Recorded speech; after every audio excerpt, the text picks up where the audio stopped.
վերջին շրջանում թիրախավորվում է իշխանության կողմից, մասնավորապես Փաշինյանի կողմից, նաև սրբազանները ինչ ուղերձ է այս երթը նաև իր մեջ պարունակում։ Եկեղեցին ուժեղանում է հալածանքների մեջ։ Եկեղեցին հզորանում է հալածանքներով անցնելու ժամանակ։ Դա ձեզ վստահեցնում է։ Հակառակ դեպքում, սենց ասեմ, քրիստոնեությունը ինքը որպես կրոն բազմաթիվ տարբեր շրջաններ է անցել, նույնիսկ ասենք ինկվիզիցիա էլ է անցել, բայց իր ամենահզորացումը ոչ թե եղել է հզորացման process-ը, ոչ թե եղել է, երբ որ եկեղեցին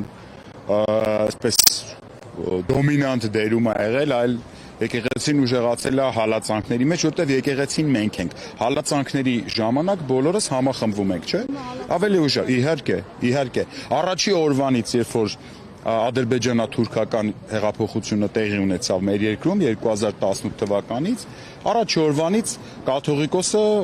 գտնվում է այս իշխանությունների թիրախում, եկեղեցականները գտնվում են այս իշխանությունների թիրախում։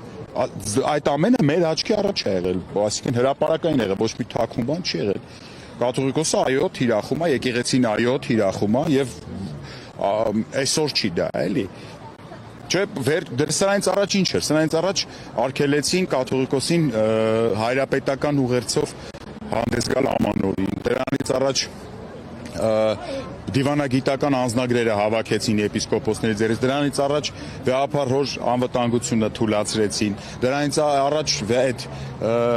թիրախային այդ բանը նոր հայրապետ, չգիտեմ ինչ բան այդ շարժումներ, որ հարձակվել էին, արդեն նույնիսկ ֆիզիկական ներգործություն ունեցան վեհապարի նկատմամբ։ Այս վերջ չունի։ Դրանից առաջ 2019 թվականին հայտարարում էր, որ կզցնելու է ծունկի է բերելու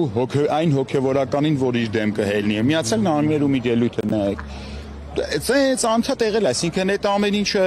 մի օր չի եղել, այսօր չի եղել։ Այս ամենը ի դեպ շարունակվելու է միշտ, քանի նրանք իշխանություն են։